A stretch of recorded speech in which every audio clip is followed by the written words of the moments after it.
this whole thing in America, one of the things we talked about yesterday with Brigham is the Make America Healthy Again movement, which is Robert Kennedy Jr. and a bunch of other folks that are involved in this. And it's exciting that this is gaining steam because people are concerned about their health and they are concerned about all the different chemicals that are in your fucking food. But the problem is now that's been attached to right-wing ideology. So people are calling people that are interested in that far-right people, and it's just... If you're worried about food safety? Yeah, it's nuts, man. But it's just because it's attached to Trump. It's because the Trump administration, Make America Great Again, and also Make America Healthy Again with Robert Kennedy Jr., he's involved in that. So people are just labeling that as some sort of alt-right fuckery and woo-woo bullshit. And it's not. It's fucking dangerous for all of us. But we really need to wake up. Isn't it also true, though, that in America, at least, like, the poorest people are usually the ones with the worst diets? Absolutely. So, I mean, you've naturally progressed towards going, okay, so I eat elk and I eat vegetables and I care about where I get my stuff from. But people that aren't able to make that decision, that would seem to me, there's certain things where you go, shouldn't we all agree on this? Yeah.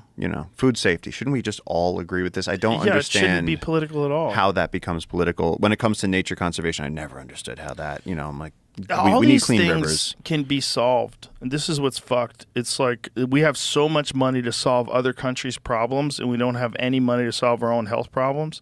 That's very strange. It's very short-sighted and very bizarre. And we need to do something about it. We need to do something about it now. It's really scary. When you think that if this unchecked happens, these corporations will continue to sell you things that are very bad for you if they're profitable, as long as they're not penalized for it. And I guarantee you, those people that know that, the people that are they probably don't eat any of that shit. Well, it's like Steve Jobs. I don't know if it's true. Yeah. I heard that Steve Jobs wouldn't give his kids screens. Yeah. They know. Meanwhile, you go to restaurants, you see little kids with an iPad sitting on a tray, just standing there, so their parents can have a conversation. The kid's just like hypnotized by some fucking cartoon. Kids are swiping before they're talking. Oh, they know this motion. Oh yeah, they got that finger out. Yeah, they try to do it to magazines. You ever see a little kid try to do that? Yo, I saw a kid try to expand a magazine.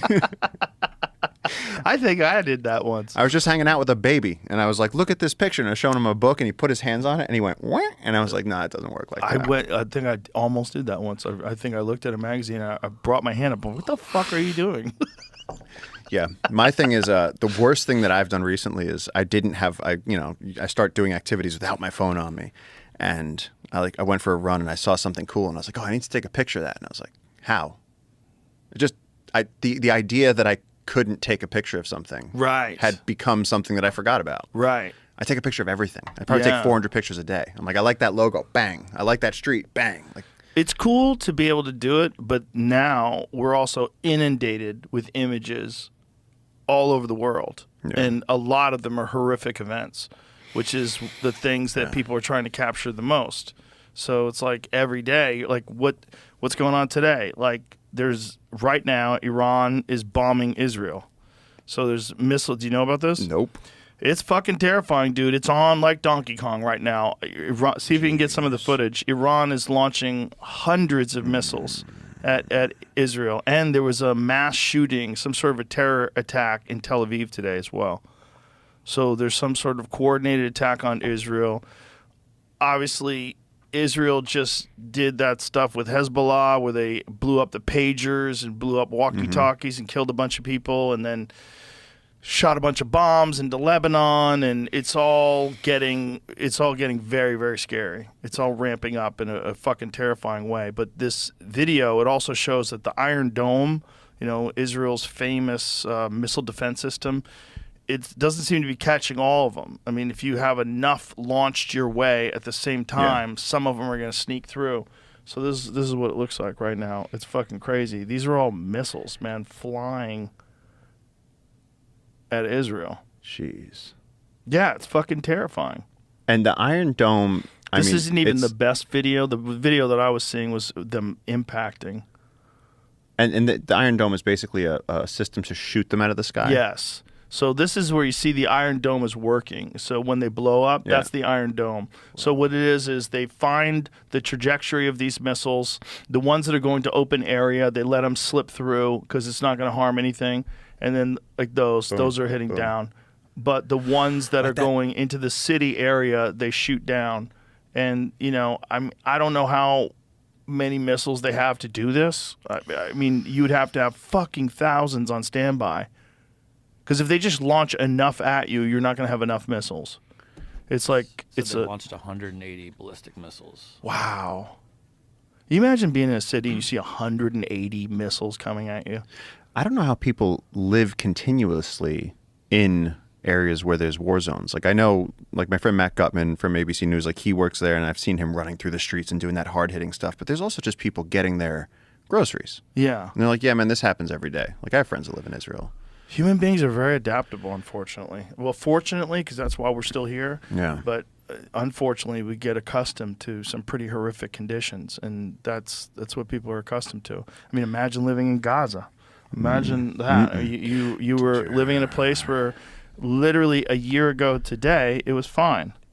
It was normal. Yeah. And then now it's rubble, and there's tens of thousands of people dead. And that's an example of what you're saying about seeing these images all the time. I remember when that popped off, and I'm a big believer in you pick one thing that for most people, unless you're, Elon or somebody that can have a bunch of different things going on. But for most of us, you got to live your life and you got to pick one thing that you can help. From a lot of people, that's your family.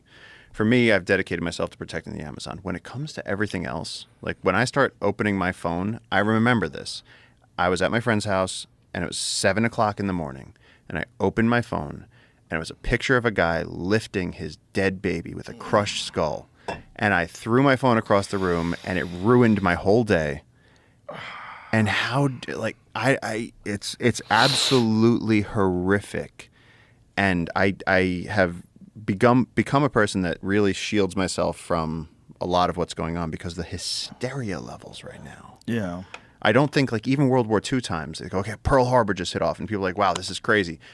But I don't think you were inundated with it all day long. You read the newspaper, you talked to a few people, and then you're like, all right, well, cool. I got to go get Johnny from school and blah, blah, blah, blah, blah. Right. You didn't see it on your phone 24/7 and it's all not, day long. Yeah. Israel's popping off. The South is getting flooded. The Amazon's burning. Everything is happening all at once, and it's all coming through on the screen. So it says Iran launches missile attack on Israel, but Israeli military says no casualties reported. So I guess that was the thing that we're saying, that the Iron Dome, when they know that something's going to go to an open area where there's no one there, they don't even bother wasting a missile on that.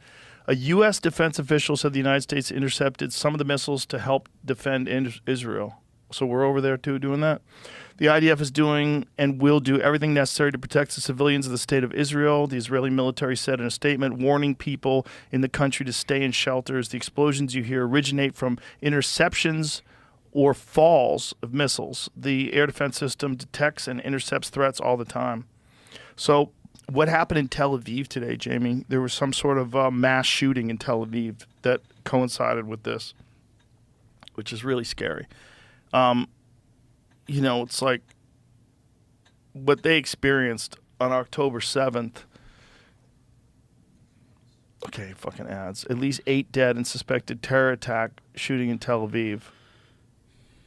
So they even, Jesus Christ. Let's scroll down to that image. So some dude's just gunning people down. Scroll up. The deadly ordeal unfolded when 2 gunmen jumped off a train in the central Israeli city of Jaffa and started firing at just after 7 p.m. local time, according to authorities. 8 killed, at least 7 wounded.